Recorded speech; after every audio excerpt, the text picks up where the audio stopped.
backed by cutting-edge technology, ensures seamless execution and unparalleled results. Luntha guarantees credibility and professionalism in all its endeavors and services. We offer, among this, production and broadcasting of jingles, music videos, narratives, documentaries, press services, and programs on location or outside, live broadcasting of mass and other church functions, government or indoor functions, and political rallies, creation and broadcasting of special programs, sponsored content, sports and entertainment, and advertising for small, medium, and large enterprises. All services are offered at competitive prices. Tune in daily to catch Luntha Television on Zuko on Channel 51, Starsat Channel 474, Star Times Channel 474, Topstar 474, Kriye 007, GoTV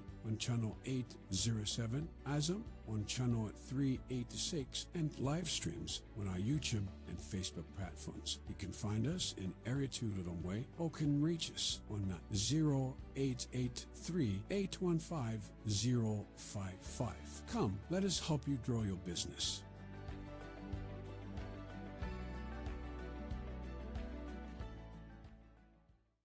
MCP, Dr. Jessica Bwira.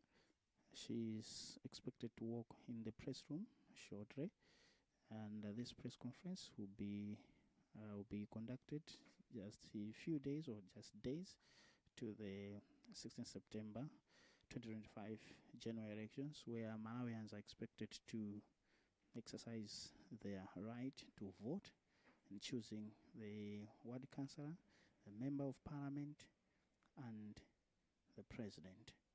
Now, as Malawi Electoral Commission completed the process of looking into the nomination papers and released an official list of contestants, the Malawi Congress Party's president, Dr. Chagwera, who is also the president of the country, is on the list, is contesting, and the campaign is ongoing right now with all parties.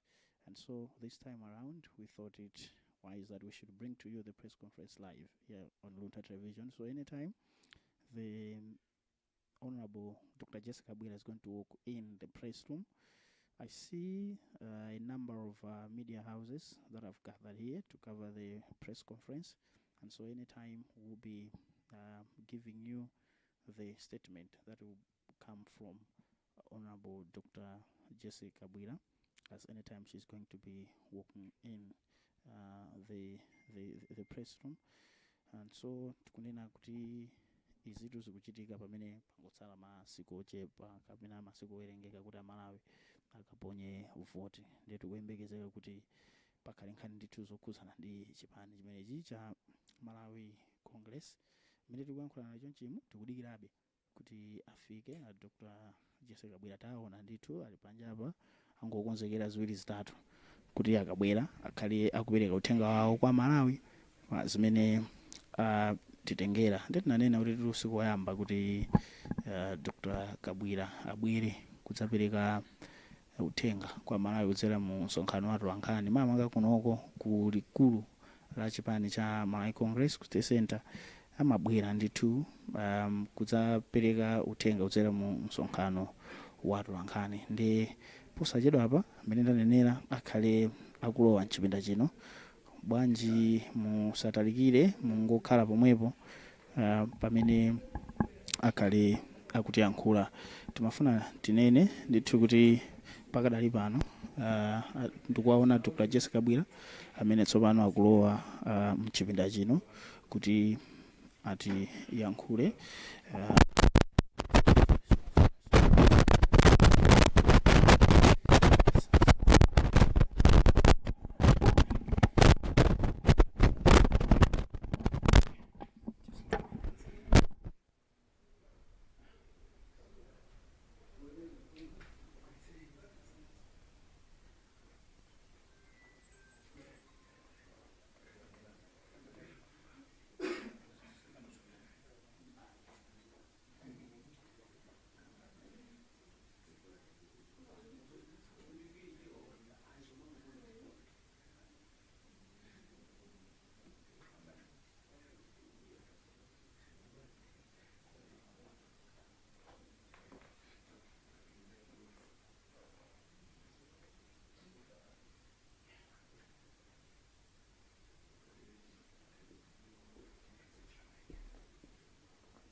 tikulandireni konse kumene muli kuno ku MCP headquarters. Langa dzina ndi Yohane Mwale amene ndikhale nanu nthawi ino, ndipo lero mauno tili ndi press briefing imene akupangitsa ndi olemekezeka a Jessica Bwira amene ali mneneri wa chipani cha Malawi Congress Party. Ndipo tisanayambe zonse tipemphe amodzi kuti atitsegulire ndi pemphero.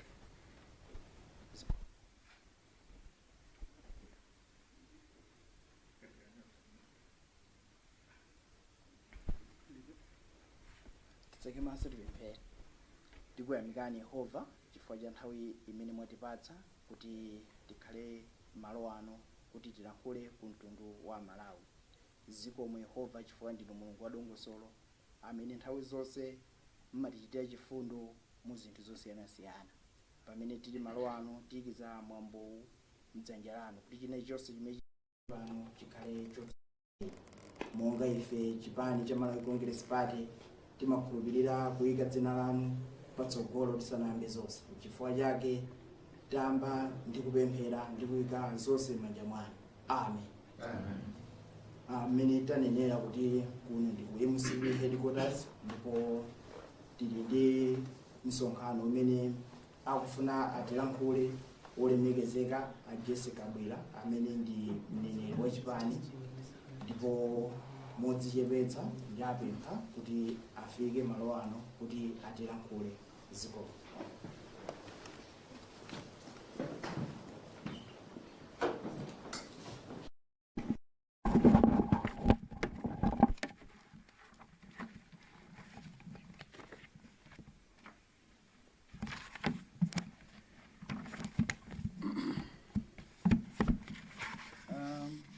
Tsiku la lero ndi tsiku lofunikira kwambiri, tsiku lopatulika. Ndiyambe ndi kupereka ulemu kwa onse amene abwera ngakhale takudziwitsani nthawi yotayitsa.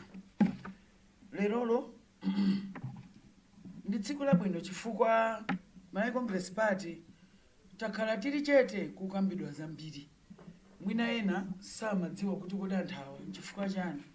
Ife tiyambe nkunena kuti ndi chipani chimene timadziwa kuti kuwina chisankho sikuchitutsa mabodza, koma ndikukhala pa ground ndikumaona amalawi ndikumakhala nawo muzabwino ndi zowawa muzimene tikuyesa kuti tipange kuti dziko linolo litukuke. Lero ndifuna ndiyambe nkulongosola kuti ntolankhani aliyense ali pano amasuke kuti tikamaliza zimene tikulongosola amasuke kufusafuso lina lililonse. Nkona mwaona kuti pano mwafika nyumba ino yadzaza atolankhani okaoka. Sitinafune kuti pano tidzaze chipani, fatufuna mumasuke mutifuse mmene tingafunikire kuti mufuse, muti muonetsetse tituti zimene tanena pano tunena ndi zoona kwa mtundu wa Malawi. Nde ulendo wathu tiyamba motere. Dzulo nganene kuti after 2 days yadutsayi kunali koyamba kuti president wa Malawi agoneko kuchitipa. Anthu akuchitipa tikunena pano amvako mkonono wa president. Izi sizinachitikepo. Izi zaonetsa kuti achakwera anthu akumpoto ali nawo ntchito, anthu akumpoto ali nawo serious, ndipo iwo amadziwa kuti ndi anthu ofunikira. Mukamayang'ana kuchitipa Malawi Congress Party yaonetsa ndithu kuti timaganizira anthu akuchitipa. Ngakhale nthawi ya John Tembo tidakatenga achiona kumene kuchapita chiona ndikumayenda nawo. Moti mmene a DPP amakuza kuti anthu akumpoto alibe ntchito, achakwera akuonetsa kuti iyayi anthu akumpoto ndi ofunikira. Ndipo sikuti angopita ukachezera, apita mpaka na kugonako. Wina ataufusa kodi president umene kuwagona pati wagona umene pamagona anthu akuchitipa, kuonetsa kuti iyeyo akudziwa kuti zimene akuona anthu akuchitipa zimene akufuna aone. China chimene chaoneka ndi chakuti a president ndi achakwera ndi president amene amafuna adziona mavuto amene anthu akuona osati kungomva. Ife Malawi Congress Party tikuti dziko lino likufunika osati a ghost kapena absent president woti ngakhale kuti angopita ku manifesto kulephera kupezeka kulibe. Oti tsiku la mawali a DPP atatadzakanire Professor Peter Mutharika kuti manifesto sindikuwadziwa sitingadabwe fada ali kuna alibe. Oti zimene aperekazi situdziwa kuti zachokadi kwa president koma watu osati kungokhala pa manifesto poka koma wachitopita kuchitipa ndikagona komweko. Izi zikuonetsa kuti kodi Chakwera wapangira chizimezi afuna aonetse kuti ife monga Malawi Congress Party motsogozedwa ndi Dr. Lazarus Makathi Chakwera ndife a mtundu uli wose, ife region ili yose ndi yathu. Mwina amene madziwa history manzoti even koyambira chipanichi ndi kumpoto. Ndeti kakhala pano ali yese wakuchitipa adziwe, ali yese wakukaronga dzulo anagona mkaronga adziwe kuti Chakwera ndi wake. Achakwera ngani aonetsa kuti kumpoto ndi kwawo achoka nayo patali. Kuchotsa kota kunasangalatsa kwambiri anthu akumpoto ndipo ndiye ntchito imene anangoti kungolowa ananena kuti achotse. Apa tikamanena kuti anagona kuchitipa ndifuna ndikuze sanagone ma hours ambiri agona momaganizira kuti mavuto akuno ndi chani.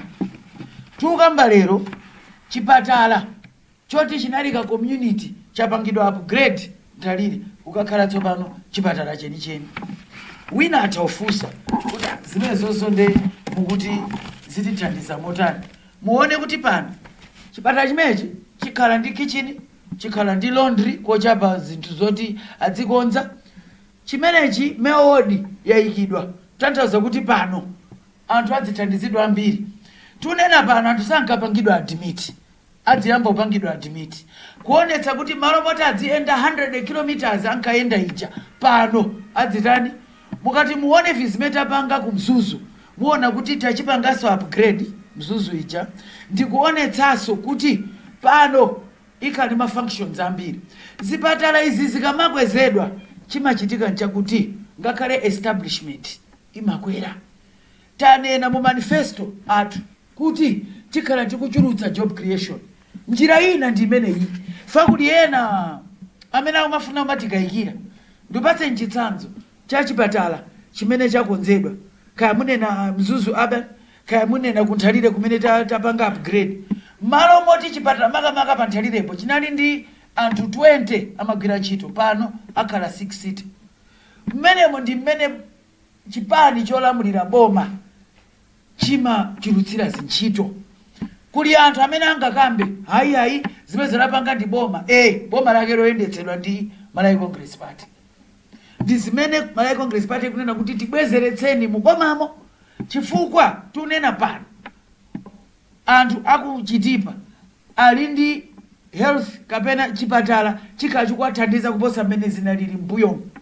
Popita kumeneko a president adutsa nsewu woti amene adapitako ndinene kuti kumene kunali a president kunthalira 15 years kulibe president anapitako. Joyce Banda anabwera anapitako asanapiteko kaya munena DPP ndeka nanji poti ananena kaloti alibe nawo ntchito. Mwamumva fumu kumeneko akunena kuti nsewu umadikira ino amene anaukonza ndi ndani? Ndangwazi. Umadikira MCP kutanthauza kuti MCP ikabwerera misewu osati yakumpoto yokha misewu ya dziko lonse lapasi mmene ankachitira Ngwazi zonse zibwerera m'malo. Achakwera popita malo amene anapita akukuonetsani kuti sikuti iwo amangopita kumene kukukoma amapitanso kakhala ndi Amalawi kumene kuli nyengo zowawa. Izi zimaonetsa kuti ndi mtsogoleri amene asakungokamba ayayi. Tikati tikambeza kumpoto komweko poyang'ana speaker poyang'ana vice president anakatenga Gotani Hara. Tunena pano the first woman kukhala speaker kukhala deputy president first deputy akuchokera kumpoto. Pano tunaona kuti ife anthu akumpoto ndi athu ndithu takatengaso running mate akuchokera kumeneko moti pano ndikuyankhula pano anthu adziwe ichi achakwerapo sankha anthu akumpoto. Lero aliyense wakumpoto akamayenda uzingoti ine ndi running mate, chifukwa vitu mpandosi wake wakunyumba ndi mpando wa aliyense amene aliko, kutanthauza kuti ife kuno ndipo ndinene pano kudakakhala kuti nkotheka kuti running mate amachokera maboma onse, ifetu tidakakhala tikusankha, ife sitisankha mtundu. Koma kwa lero aliyense wakumpoto wina akamakuti ayi takavotera zina zake kwauzoti ayi mwachedwa kaya, ine ndi running mate. Running mate wachani? Wa dziko lino. Zimene akutionetsa achakwera akutionetsa kuti iwowo amadziwa kuti anthu amafunika zipatala, anthu akumpoto akufunika maskulu.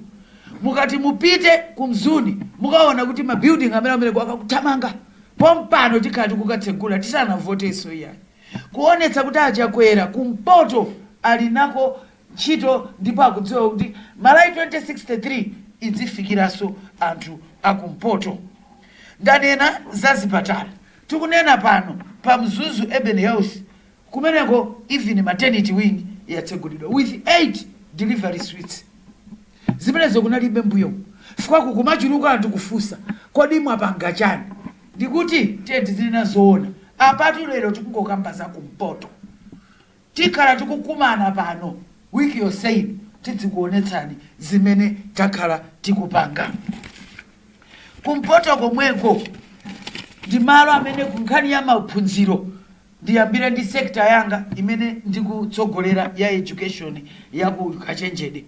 Muona kuti ana amene mbuyo sankalandira upkeep zikuyenda, including ma private universities.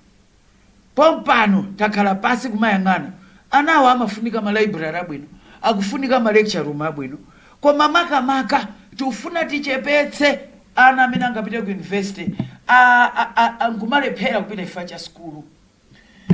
Mukati muyang'anitsitse kumeneko tanena za nsewu umene tikuti ukuyambika pompano. Leloli achakwera kumpoto akupanga commission kayerekera atu idapangidwa ako mbuyo. Lero ukapanga recommission kutanthauza kuti kuyikonzaso pachakhalapo kuzani kuti takhala tikuongola mafupa. Mbuyo mutu kayerekera amalawi sanaonepo kalikosi, koma tikunena pano amalawi akhala ali ndi 50% ownership ya kayerekera, ndipo zikuchitika kukayerekera zikuchitidwa masana osati zija zimapanga chipani cha usiku cha DPP choti chilichonse amabisa. Tikunena pano mukamati commissioning sana pange usiku, commissioning recommissioning apanga masana, ndipo mgwirizano wawo ndioti amalawi tikudziwa kwa nthawi yoyamba amalawi adziwe kuti pa mining tipindulako zakuti. Apa ndifuna nditsindike kayerekera sikuti tinangododedwa monga amalawi, koma sitimadziwa nkomwe kuti kodi tikulowera kuti. Koma lero ife ndi boma loti zonse zimene zikuchitika kukayerekera aliyense tidzizionerana limodzi. Izi zikuonetsani kuti achakwera ndiye mwini wake wa 80mm strategy, kutanthauza kuti mining imene mdalitso wati patsa chauta tunena kuti usangopindula anthu olambula, usangopindula amati ma elites kapena ochepa amene ali otchuka, upindulire munthu. Mkona achakwera akuti akangolowa mboma akabwerera mboma pa 16 pa mwana wabadwa tsiku limenelo, mwana ameneyo boma lidzipanga deposit ndalama mu account, ndalama zokuti adzagwiritse ntchito akakula. Padakali pano ndingolongosola ifukwa chani tikunena kuti ndalama imeneyo, ifukwa anthu akhala akuyankhula muzitha bwanji, anthu adzikumbukira nthawi ya achakwera chimene kwapezeka mamaini. Koma iwo asankha kuti mamaini amenewa tisaone zimene tikuona ku DRC Congo, tisaone zimene tikuona kwinaku kuti kupeza mamains khangati kukuti pasula. Ife kuno imeneyi ntchito ina imene igwire ndalama za ku mamaini nditsogola account.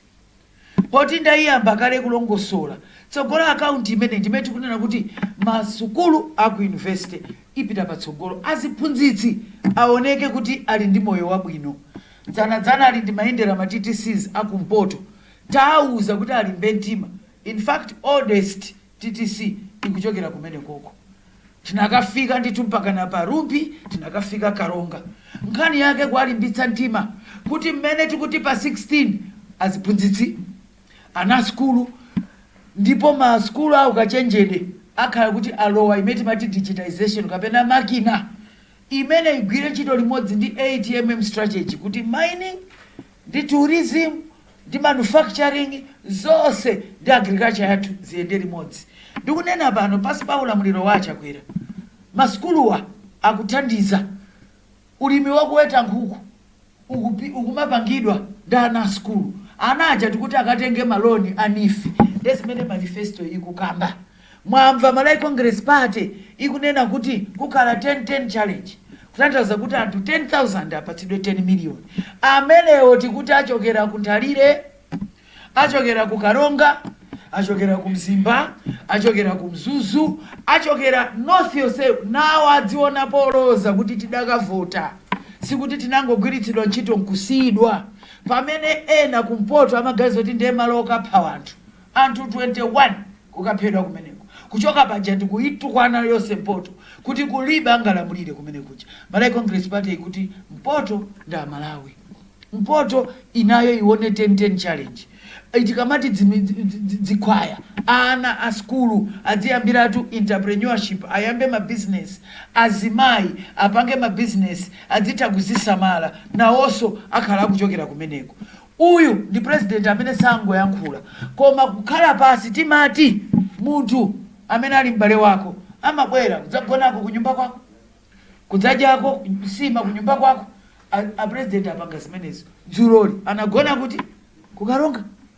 Uyu si president amene amangokhala uko ndipo tikati tinene nawa ndithu adzakhala ma president oti makhale mukamati muyankhulo chachitika njani adzadzuka mawa kuti abwera adzafunse kuti kodi muti dzulo munatali kuzichita kukumbutsa kuti timati titere. Uyu ndi president wochita, president wa nyonga zake, ndipo nyonga zake kuzigwiritsa ntchito kupita paliponse m'Malawi mopanda tsango, mopanda kuti awawa alibe ntchito.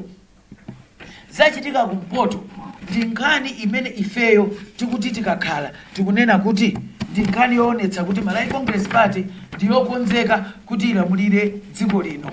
Tanena za nkhani yowaona anthu kumpoto monga anu akadziko mpaka anakuapanga running mate oti tilipa tikamati running mate wa Chakwera mwini wake amene oti Achakwera apa iya asankha Mpoto.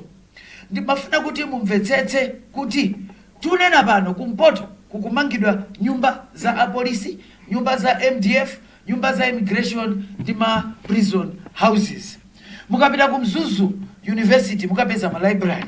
Kuli anthu amene akupanga ma entrepreneur hubs. Kutanthauza kuti kwapanga train ana athu a skulu wakuti asamadikire kulembedwa ntchito koma adzita kupanga business paoka.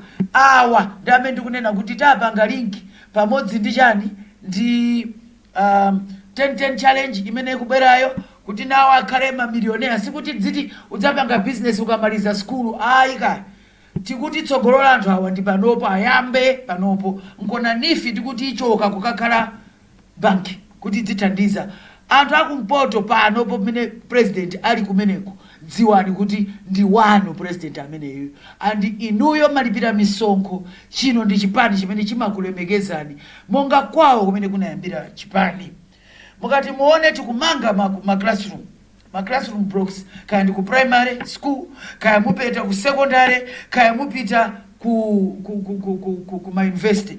So sasa zikuchitidwa modutsa MEP ndi ECOS project. Ndiye mukati muone izi fasiti kuti tidzapanga tikupanga panopo. Ndimafuna so mumvetsetse kuti kata budget kumene tikumanga panopo. Tikupanga rehabilitate Mzuzu airport imene yangokonzedwa andi panopo yakhala ikungoyang'anidwa zaka zonse za antankango yankhula ife tayambapo. Mukachoka kumene kumuona M1 ikumangidwa ku Northern Region, Chiweta, Jenda ndi onse mala amene tikukonza kumene koko. Situnena zoti tidzachita tukamba zoti mukanyamuka pano mukaona kuti zikuchitika. Kuliso Chipofya irrigation scheme imene iri Kurumbi sinachitikepo ndi mbuyo mosemu. Kuliso construction ya Linga irrigation scheme in Kata Bay. construction ya Ntola Ilola irrigation scheme. Ife kumpoto tayalako mphasa chifukwa tudziwa kuti anthu kumeneko umphawi ukuchitika koma chakwera wapita ukakhalapo kuti akamvetsetse kuti kodi zikuyenda bwanji ndipo tikonza motani. China chikuchitika imeneko ndi Ntola Bola rice milling plant kumeneko tikutulutsa mpunga ndipo muganize sikuti mpungawo uzingokhala wodya pano tikunena kuti tidzipanga export tipeze forex imene ndi 8mm strategy imene tikuti Ntola Bola rice milling plant. Paliso Mzimba stadium imene ikumangidwa, pali Nthalire community hospital imene ndakamba ija, pali Mafinga and Mako irrigation schemes ku Chitipa, tikumanga so Mzenga irrigation scheme ku Nkata Bay.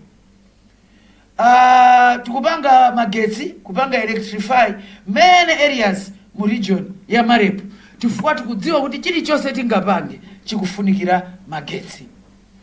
Pano tikudzutsa kaerekera mangamene takuudzani relo ikupangidwa so ucheno irrigation ikupangidwa commission so imene tikuidzutsaso. Now pali 200 million amene alandira CDF imene 200 million imene yaperekedwa monga CDF and imene yathandiza kwambiri ma community. Dewina akamati apanga chani pa CDF afusena anthu kumpoto akuuzani kuti awa ndi awa alandira. Mutati muoneso nkhani ya farmers kumene alipo ambiri amene agulitsa foja, agulitsa soya, agulitsa zambiri zimene akuyenera kuti adzigulitsa. Tikumanga so rumbi TTC kumeneko and tikupanga expand chipatala mujandakambira. Ndakuluakulu ndisanapite kuzina mwachidule ndapereka izi fwa choti anthu nthawi zambiri tikamakamba tikumayankhula koma apa ndakupatsani ma facts and ndifuna ndipange invite wa news wina aliyese zimene ndakamba pano pitani mukaone chifukwa zikumachuluka ndale koma anthu adziwe izi. Ife kumpoto sikuti tangoyala mphasa koma tuchitopita ukakhala nawo tikaone kuti kodi nsewu zikuti bwanji, kodi maphunziro zikuyenda bwanji, kodi titani pa zimene zikuchitika. Nkhani ina imene ndifuna ndikambe pano ndi nkhani ya tsogolo account pa yokha. Kwakhala kukambidwa nkhani zooneka kuti anthu kaya sitikumvetsa kaya tikufuna kuti tisokoneze wanthu. Ndiye ndifuna ndiyambe nkukamba apa.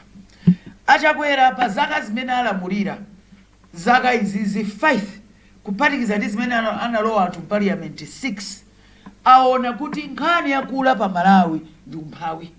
Ndiye tifuna tidule imene amati cycle of poverty kapena kuti umphawi samachita kubereka ma generation. Ndiye akufuna kuti kuyambira pa 16 mwana wobadwa pa 16 September kupita kutsogolo abadwe mu dziko limene lidakonzeka kuti yeye wabadwa. Ena akuona ngati tunena kuti achakwera akutuma anthu kukabereka bodza ngati mwalephera dzisankho kumangonena, ngati mulibe candidate ngati mene zikuonekera kumangooneka fakuli zipani zina zili ndi patient malo mokhala ndi candidate. Ndi amene muli ndi mavuto amenewo onani zochita mwina mthamange kuzipatala osati mudzidza nama za manifesto ya Malawi Congress Party. Ife tili ndi candidate, ife tidalembetsa, inu munanyamuka nokha kwa uzanthu asalembetse. Mpira uma uluza, munauzidwa kuti penalty imenyani running mate magwanayo, mukatenga tipex nokha kudzakazika, ena mungoyambana kumeneko. Ndiye chonde ngati masowa zochita musanamizire Malawi Congress Party. Tsogolo account situnena kuti tidzapatsa anthu ndalama. Situnena so kuti kungobadwa wina wakalandira ndalama. Ayi. Iyi igwira ntchito mmene account yathu ya pension imagwirira. Ndifuna ndikumbutsa anthu pano. Tikanena kuti tikukonzekera pension, situnena kuti tikukonzekera kuti anthu amwalire kapena asiye ntchito. Ayi. Chimodzimodzinso tikuti mwana akabadwa tidzikonzekera sikuti boma lidzingodziwa kugula matewera okha. Ayi. Tidzikonzekera kuti mwana uyo adzafuna kupita ku university. Tidzikonzekera kuti mwana uyo adzafuna business. Panopo anthu ambiri amene tikuvutika ndalama ana akulephera kupita ku university. Loans board taipereka ndipo tachulutsa anthu koma tikuona kuti si kufikira aliyese. Data khala pasa Chakwera anena kuti tufuna tikonzekere kuti amene ali osauka nawo ma business afikire, nawo university school ya ukachenjeri yafikire, ma school aku primary adzita kuthandizika. Ndezi zimene zichitike zoti mwana wobadwa Achakwera akuyamba second term, boma likatenga ndalama ku account number 1 ikayikidwa ku investment account. Boma lidziponya ndalama mmene mujamu, ndalama zijazizipanga gain interest. Mwana amene abadwa pa 16 pamene Achakwera akhala akulowa second term, woyamba kuti timpatse cheke chake chidzatuluka pa 2043. Kutanthauza kuti sikuti wina pana akhale pasi nkomati ndiye ndalama mukazitenga kuti akuluakulu kuti tithetse umphawi tikonzekere mavuto, osati kuchita kuti palibe chimene tingapange. Chakwera si president wokweza manja mwamba, ndi president amene amasova mavuto. Ndi apa pakadziponyedwa kandalama kaja moti panopo mutati muyang'ane muona kuti tidakakhala kuti tidayamba kale bwenzi pano kuti ayamba zaka zochepa zoti mwana amene afike 18 years boma limpatsa cheke, ngati ukufuna kupita ku university pita, ngati ufuna business upita. Kutanthauza kuti kulibe kholo limene lilandire ndalama ifa choti mwana wabadwa. Ayi ndithu palibe amene alipidwe ifa choti wabaditsa mwana, koma boma liyamba kupanga plani imene tikutchula Chakwera legacy generation. Kutanthauza kuti Chakwera akutulutsa ana amene koyamba adzidziwa kuti ndabadwa mu dziko limene linandipangira maplani. Endi izi zikhudza aliyense oti tikudabwa amene akulalatawo ana onse apanga qualify. Chifukwa zinthu izi sizayendera kuti ndi wakongeresi, zidzayendera kuti wabadwa ndiwe Malawi. Ndipo dziko lino ndalama imene titulutse ku mamaini ndi ndalama ya nkhaninkhani. Tikuyankhula za ma trillions ama US dollars. Ndalama zimenezi malo moti anthu akhale pasi nkumangodya. Zikuyenera kuti zigwire ntchito yothetsa umphawi. Tikufuna ife ndikuti tithetse umphawi. Ndanzatha opposition malo moti muganize kuti mwapeza pogendera kongeresi mukunama. Chifukwa Malawi afuna thane nawo umphawi. Amalawi afuna akamapita ku chipatala asamavutike kuti kodi ndikalipira chani, akamapita ku investor asamavutike. Koyamba kwapezeka president amene akupanga plan for generation yakutsogolo. Ana obadwa apa kupita uko asaone mavuto amene taona ife. Mutati muone musewu timadutsana ndi anthu akupempha ana tufuna zimene zijazite. And wina akamanoti ndalama muitenga kuti ndalama ipezeka ifika pompano tiyambapo osa achina Rutairo awayamba kuti pindulira mamainzi awa naife tikuti Amalawi mamaini mungapeta onetsera pa irekera zikhale kaerekera zikhale zinthu zokupindulirani. Ine ndimafuna kuti momba nkota chifukwa ndikatere ndidzapanga summarize briefly muchizungu.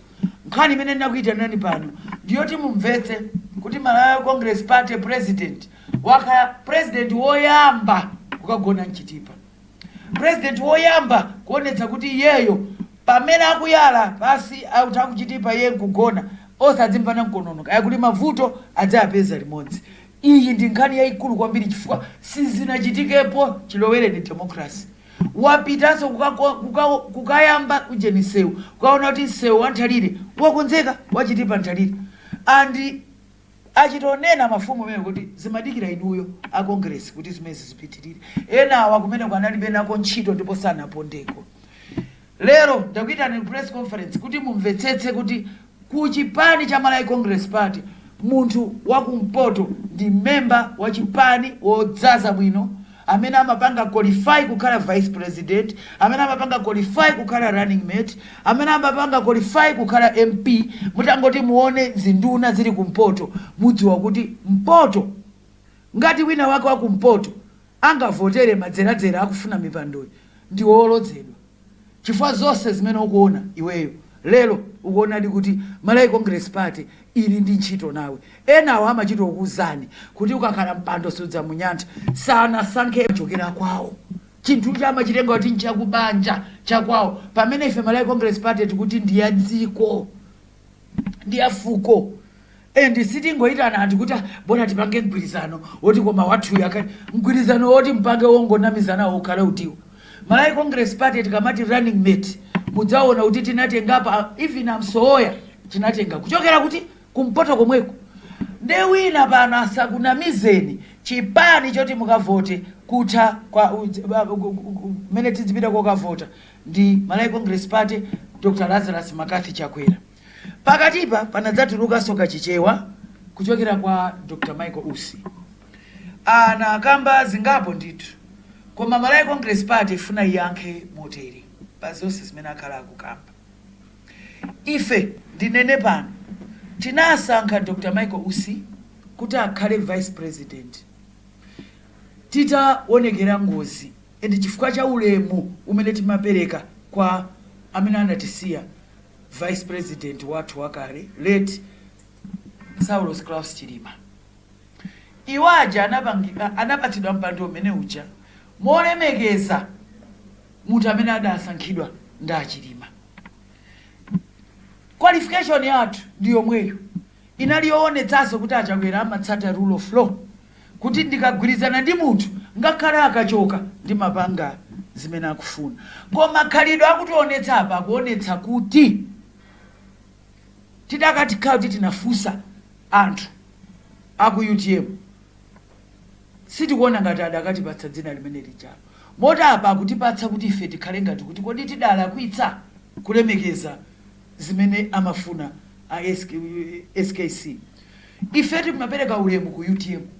Koma ndili nchikhulupiriro kuti anthu a UTM sakunyadira pa zimene akumayankhula olemekezeka VP. Lero munthu adzikatiuza kuti ndikuona kuti mbomamu muli corruption, mbomamu simuli bwino. Osachoka bwana. Ngati waona kuti bwato ili sili kuwasangalatsa, ndi aufulu kupanga resign, ndi aufulu kuchoka, ndipo adzipereka zinthu ndi evidence osamangoyankhula. Iwaja kumene aliko mwauze kuti Malawi Congress Party ikuti mudzingoyamika kuti Achakwera anaganiza zolemekeza maganizo a SKC powasankha Iwaja to be kuti akhale vice president. Chimene timayembekeza kwa Iwaja ndi kuthokoza anthu a Malawi Congress Party, osati kumabwera ndi kumayankhula motumbwa chochicha sizoona. Ambiri ku UTM I think sanganyadire kandi president otamango dziovina misika. Sindikhulupirira kuti zimenezo ndikani yoti anganene kuti chivipi chathu icho. No. Andi ndinene pano sindinena zambiri zimene dakatha kulongoswa. Koma akapitirira papasi mene akuyamba ndewu yoipa. Chifukwa ife tudziwa lero chifukwa chotali pa ballot ndadziwa kuti boma lili corrupt. Pompana anatumidwa achokapo. Bwanji sana kani ine sindingaende tu mdzina la boma. Boma ili lili corrupt. Poti wakhala pa ballot ndewadziwa kuti boma lili corrupt. Ine ndiyankhule tsopano fandi kama yankhula sindikuyankhula malo mwa president yekha. Ndimayankhulanso malo mwa achipani. Achipani tunena kuti Dr. Michael Usi tisamaleni. Chanu chingokhala kuti yamika. Osati kuti muyambe ndewu ndi Malawi Congress Party. Fukwa imene simuita. Ife ndi chipani chokhazikika. Panopo tidati tikufuna mufufuzidwe. Taona anthu akuvala za oja zake alibe mlandu, magalimoto akutuluka. Tikatenga sala limene mmalandira, mungatiuze ndifuna dziko lino mupite mukafufuze. Iwo wandrama azipeza kuti sayamba yoti ife tili corrupt. Ndi akafuna ulendo huu sukoma. Ifeyo dziko ilili taligwirira ntchito. Anthu asatitengere ngati kutitengera pantoso ngati nyama yotani. Ayi, zimene zonse sitikulola. Malawi Congress Party yachita zinthu zimene samaganizira. Kulibe ankaganiza kuti tingathe kupanga triple drama zimene amalandira anako invest. Kulibe amaganiza kuti tingatsegule cancer center. Kulibe amaganiza kuti ife tingakatenge running mate wakumpoto pamene ena amatukwana. Kulibe amaganiza kuti tingayike misewu imene kuikayi. Kulibe amene amaganiza kuti akhale Shire Valley transformation. Kulibe amene akudziwa amene ati mmenyera COVID mene mitengo ikuvuta tingapezeka kuti ife kuno ndiye kuli mtengo wotsika wa petrol. Kumafika poti maiko ngati achina Tanzania wakumakwiya kuti atithandize chifukwa choti kuno akuti mitengo yatani yakwera. Koma ife takhala chete. Ndiye wina afuna atitayire political capital. Mwaulere munthuzo woti tinamulemba ndifeso ndi chipongwe. Ndiye apa sitichedwa apo pawa. Faonena zoona. Tudziwa kuti afuna azigulire malo. Koma zigulire ndi malo mwa njira ina. Pezani zanu zonena monga chipani. zoma yedzekera kwa ifezi sizitithandize. In English, I would like to thank you, reporters, for coming to grace this occasion. The reason why I have called, as the spokesperson for Malay Congress Party, I've called this presser is really to keep you abreast, especially with the visit of Dr. Lazarus Makathi Chakwera in the north. I think you know that he has been there for almost a month, and the issue is very simple. He is there to make sure that people know that he just doesn't talk, but he values everyone from the north. He spent a night in Chitipa, and for others, they might wonder why it's important about that. What is important is because no president, since we became independent, has ever spent a night in Chitipa. No president has actually managed to spend a night there and make sure that he is sharing bed space with his people. What Dr. Chakwera has done shows that he doesn't just care, but he wants to see firsthand what the Chitipa people are going through. Yesterday, he spent a night in Karonga for the same reason. He wants to show that he is able to spend a night and see what is going on. Dr. Chakwera has not just shown a narrative of commitment to the north, a narrative of commitment to people in Chitipa, to people in Karonga, people in Mzuzu. He has also shown a narrative that says, I will be with you in challenges and in successes. Just in summary, he has gone there and improved access to health. Now, where they had just a health center, they now have a hospital. Why is that important? We now have more services. The establishment has been increased. We're now talking of a maternity ward, a kitchen, laundry, and all of that. From 20 people being employed, we're going to have 60. So he has also looked at job creation. We want to say that not only has increased access to health, you look at education. The people in Chitipa can boast of him attending to all the factors that matter. Remember, this is the president who removed quota system. This is the president who is putting up infrastructure in Mzuni and even the private universities there. This is the president who has even agreed to break ranks with IMF when they were telling him not to hire teachers. This shows a leader who is committed to his people, creating jobs, but much more important, increasing access to education. When we talk about the North, this journey started even during the time of John Tembo. We went to pick Peter Chiwona there. So our commitment to Chitipa, our commitment to Karonga, the running mate in the past was actually Msoya.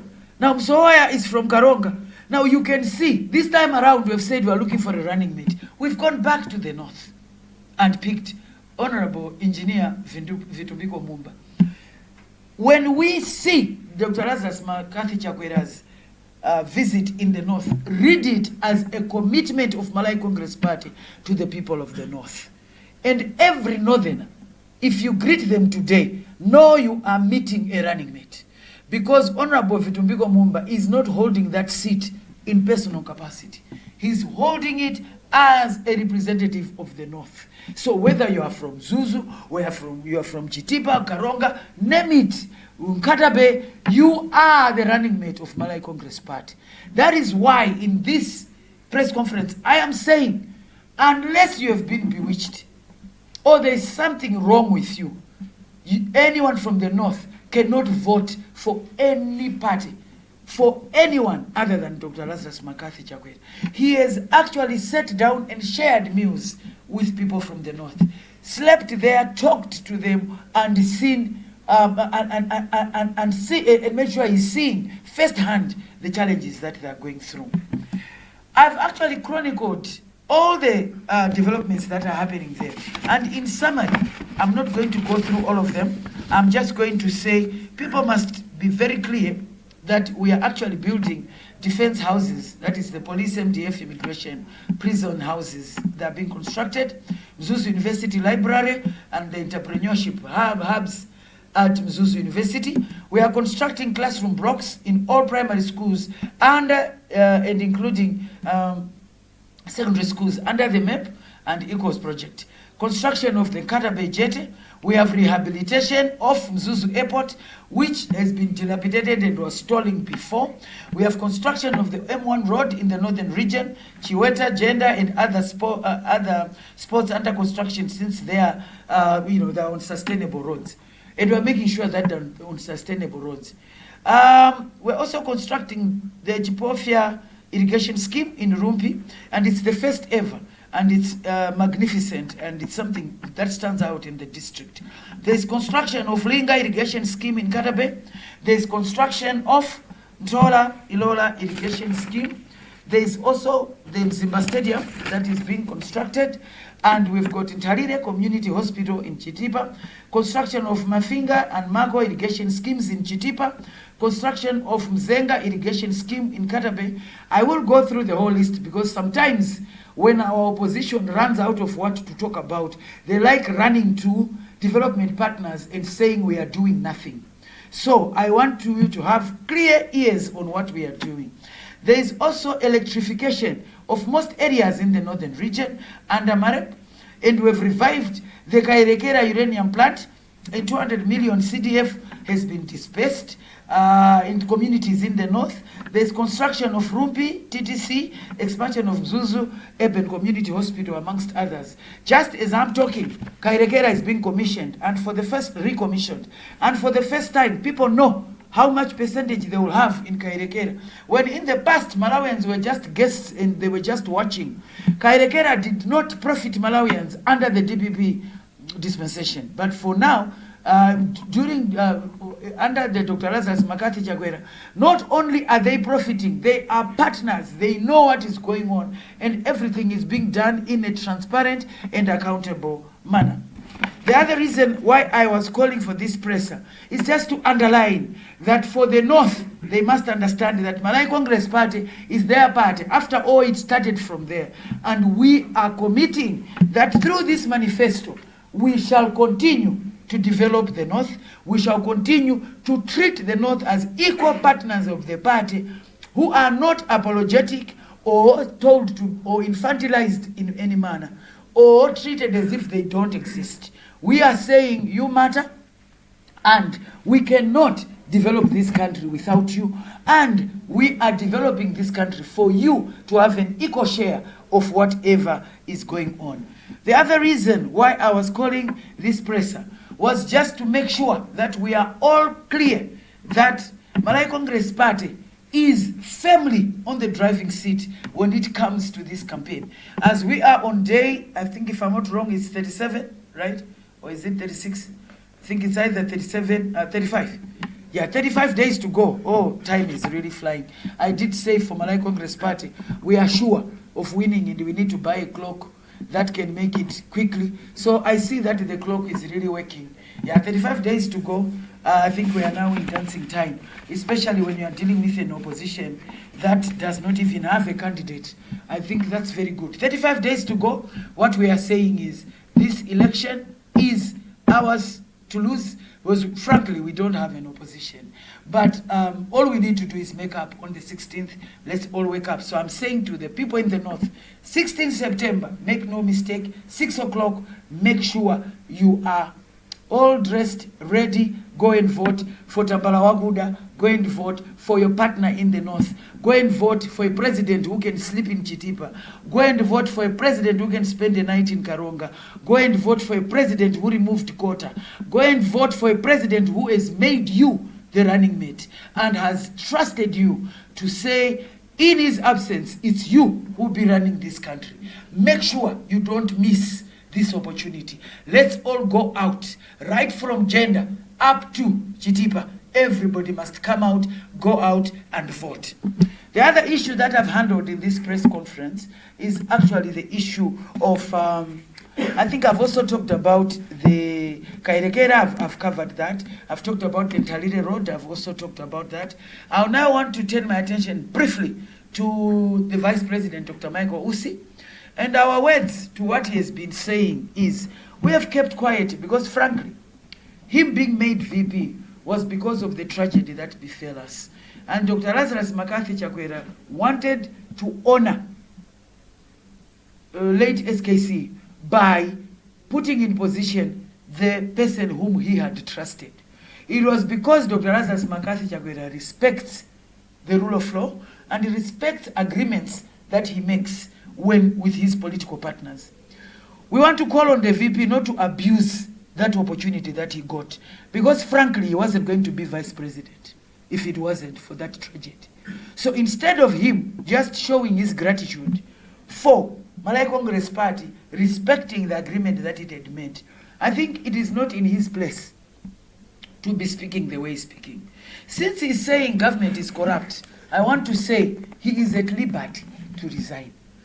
Why is he still taking trips given by the same government?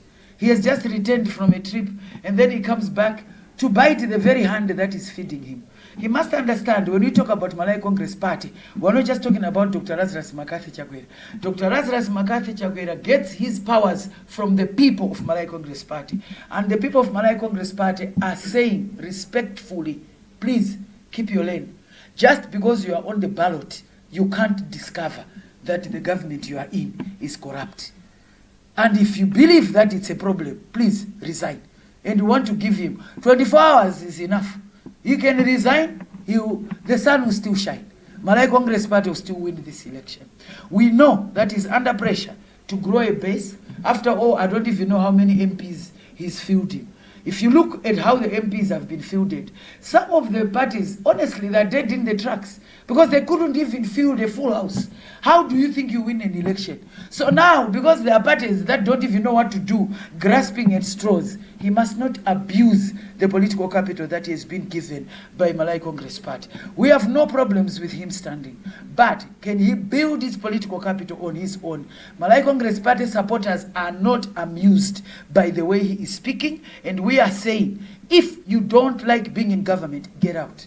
You can't use our resources, come and be abusing what we have necessitated. I want to underline that this opinion is coming from Malay Congress Party supporters. And as the spokesperson of the party, I am duty-bound to communicate what they feel. They are not amused. They have been very respectful of Dr. Michael Usi. He must not abuse his position.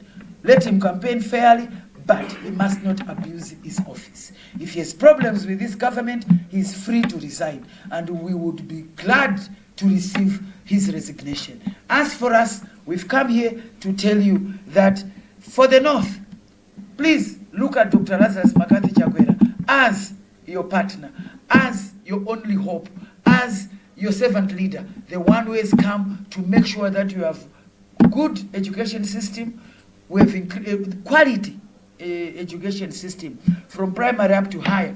You have good health, you have got good businesses, you get NIF, you also get into Kulapakomo, and you are able to function properly. At this juncture, let me thank you very much for listening. I will now be able to take questions, and the one who was doing our PR, you can come over.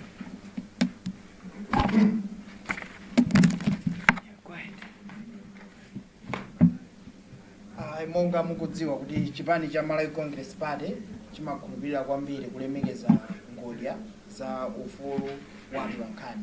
Nthawi ino ndifunsa atolankhani amene muli nyumba muno kuti mufunse mafunso amene muli nawo, kenako anduna amene so ndi mneneri wa chipani cha Malay Congress Party akhale akuyankha. Muzitiuza dzina lanu komanso nyumba imene mukuyimira nditi muzibwera chakuti.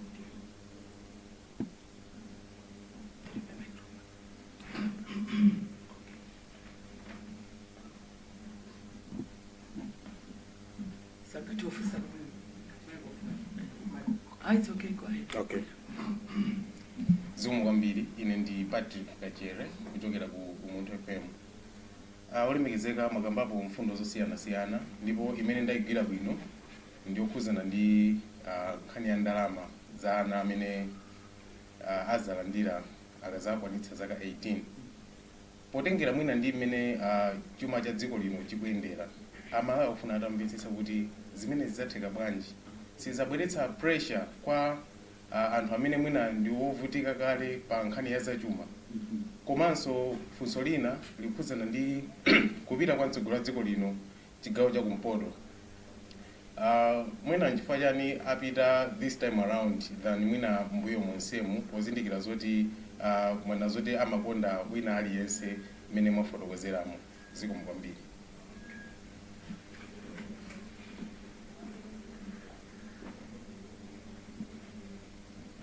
I think we can take a series, then I take them together. Ngati sajeni. Ngati kuli wina.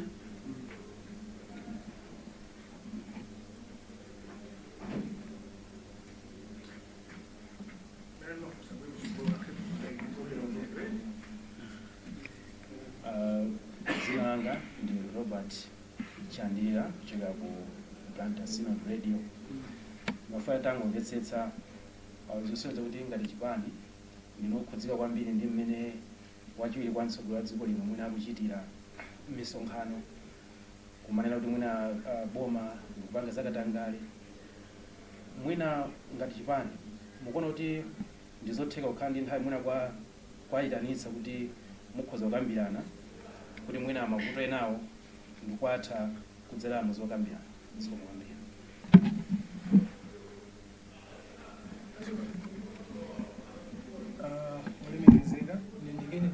Channel 4 Nations Radio and TV. Just an extension from Fusula Robert Chandirira. What you come to grow in a car and a Banga accused. Chipani Chipena Boma Limene which you collapsed. Now, in one in a road side around, I will never put you on Kalajete. If one hundred men we am by side, for so long, I don't know what do you know? Are you conceding within you are collapsed?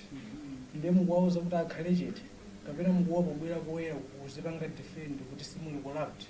Afuna mulongo shole kamene kuzuka.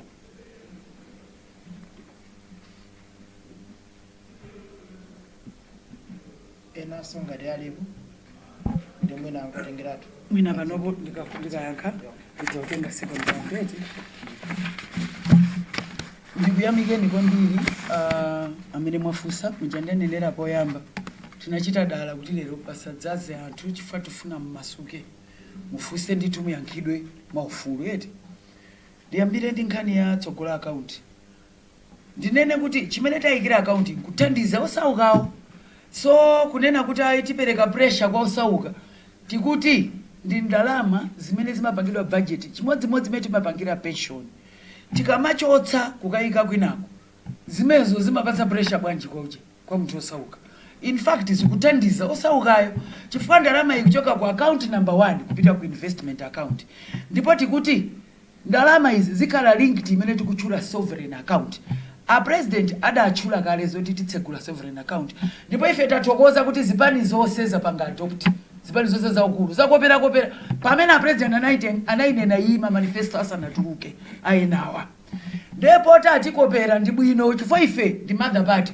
Timadziwa kuti anthu tikapanga chinthu amachikopera. Ndeti kuti tsogolo account ikhala linked kwa sovereign account iyo. Tsono mukamanena kuti zipsinja anthu osauka. Anthu osauka atu sikuti tikuti adzipereka iwo. Ayi.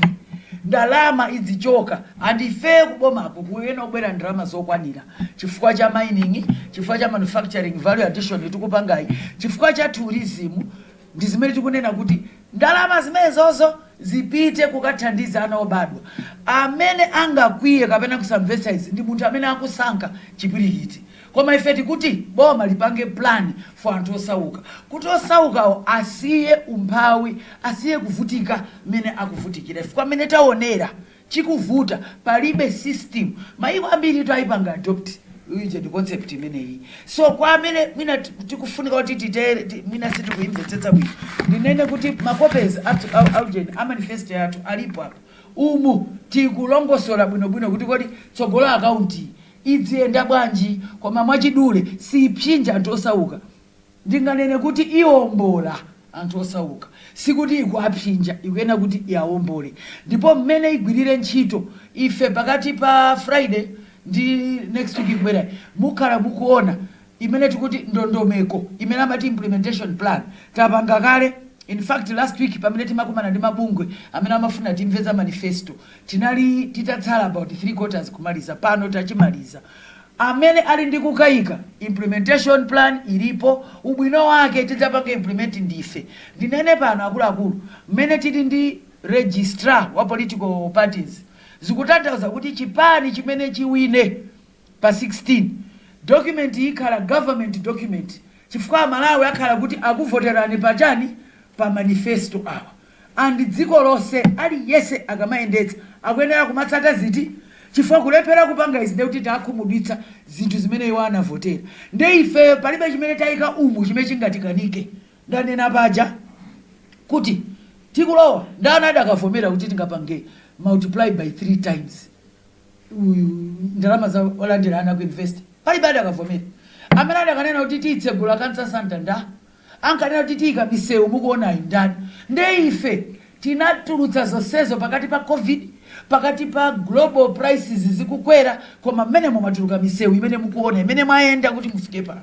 Edi misewu ili pa region ili yonse. Right now tikunena kuti kumpoto kukubera majani, ma flyover, kukubera ma roundabout amene maona kunoko. So kwa ife tsogola account hayi ndithu, ndipo ubwino wake kuti tikuwina ndife imene idzachitidwa, ndipo palibe kukayika, ndipo we are very very sure the financing tikuidziwa kuti choka kuti money power tilinayo, and track record yathu pa zaka zitatu izi tikachotsera za COVID ndi akolera ndi anzawo tatulutsa zimene tatulutsazi pa 5 years imene tilibe chigoli chimene anatisiyira, goli imene anatimanga nkhosa a DPP.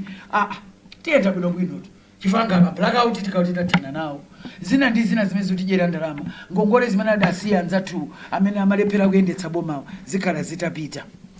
Nde kwabwera funso lachiwiri kuti chifukwa chani wapita pano.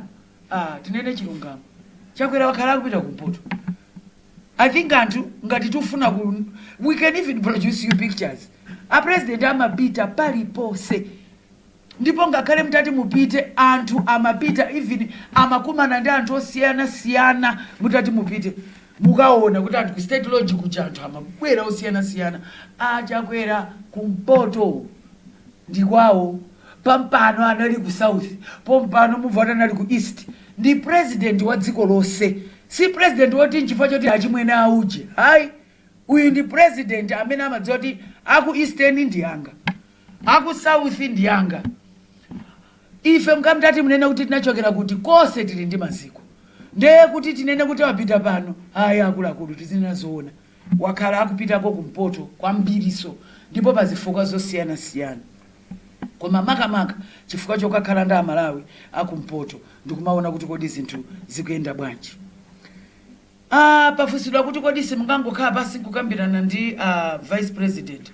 Hayi, ife ndiye chipani cha contact and dialogue cheka, palibe vuto tikhala basi. Koma chimene nganene chakuti pano ndi 35 days to go, suyang'anira munthu akupanga chibwana. Munthu ngati akufuna kuonongere political capital akuyenera yankhidwa, ngati afuna akuonongere mpamba wako mundale akuyenera kuuzidwa. And masupporters a Malawi Congress Party mudzidziwa kuti ndife anthu opirira, anthu amata kuti gendera president convoy ife chete kutiphera ngati zimene apanga DPP, kutiphera masupporters 2 pakakayika m'manda chete, koma nthawi zina timatopa. Then ndinene pano ine sinanene kuti a vice president akhale chete, no. Ndakamba nkhani yokhala chete ponena kuti asiye zomanama, koma pa nkhani yoti iwo ngati ali ndi umboni wa corruption abweretse. Nkona tili ndi ACB tiunena kuti asamangodzuka mawa nkunena zinthu zoti alibe nazo umboni. China a vice president ndi party ya bomalo, ngati iwo wakona kuti ali mboma limene asakufuna tikuti athomasuka achoke. Koma izi zoti wadziyankhula no problem, ayankhule mene angayankhulire, koma adziyankhula zinthu zimene ali nazo fundo, ali nazo evidence 1. Number 2, asakhale party ya chinthu chimene iwo asakufuna. Palibe amanga dzikondo kuti khalani apa, khalani vice president, ngati akuona yo kuti na bomali ayisiye convoy ichi khalapo, anyamuke adzipita m'misikamu kumakavina nkumatani kumanena fundo kumeneko. Palibe amene adandaula atawapanga dance, ndipo ine ndikhawoyambirira kuagulira ng'oma adzika chapa dance kumeneko, koma asamachule mdzina la Malawi Congress Party aonde masewera. ngati apeza kuti ali ndi vuto angotani yoho angosuntha akayimapo chifukwa ifeso za madramas timaziona koma ife tinalolera kuti ndiye choice chinali cha SKC ngati panga bwanji koma izizi zoti azisokoneza drama ndi ndale ndi masewera ife tikupanga zoyendetsa boma pano ndi apa chimene mafuna ndinene mwachidule VP asankhe chimodzi sungakhale chinthu chimene osakufuna ngati asakufuna za Malawi Congress Party government atisire we are more than capable tita kuyendetsa chinthu ichi bwino wopandayo and the sun will shine tomorrow we'll wake up again and Malawi will continue to be led under the wise and dynamic leadership of Dr. Lazarus Makathi Chakwera. I think I've made it clear. Are there any other questions? All right. Thank you very much. And I think in the interest of time, I will give a space for those who want one-on-ones. But let's close and have a prayer so that we can deal with what's coming after. I want to thank you so much for asking honest questions and also being forthcoming. Thank you very much, our media.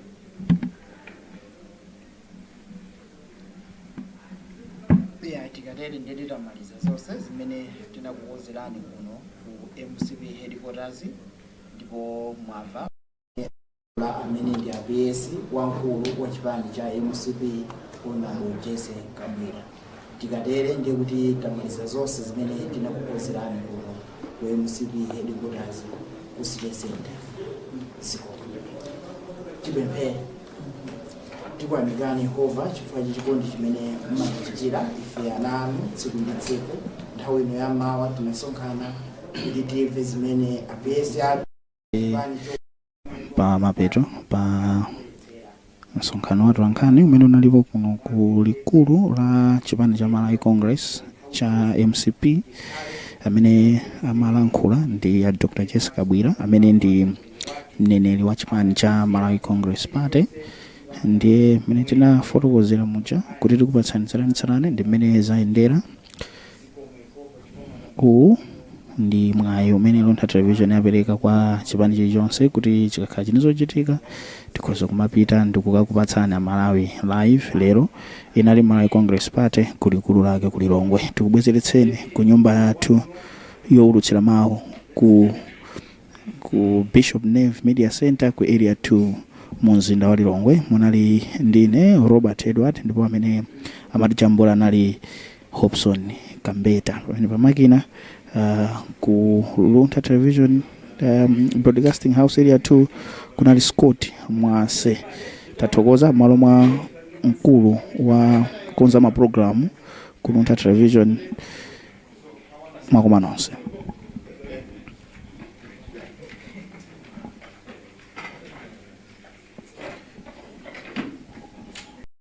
Luntha Television stands as an autonomous faith-based broadcaster with a national and international reach.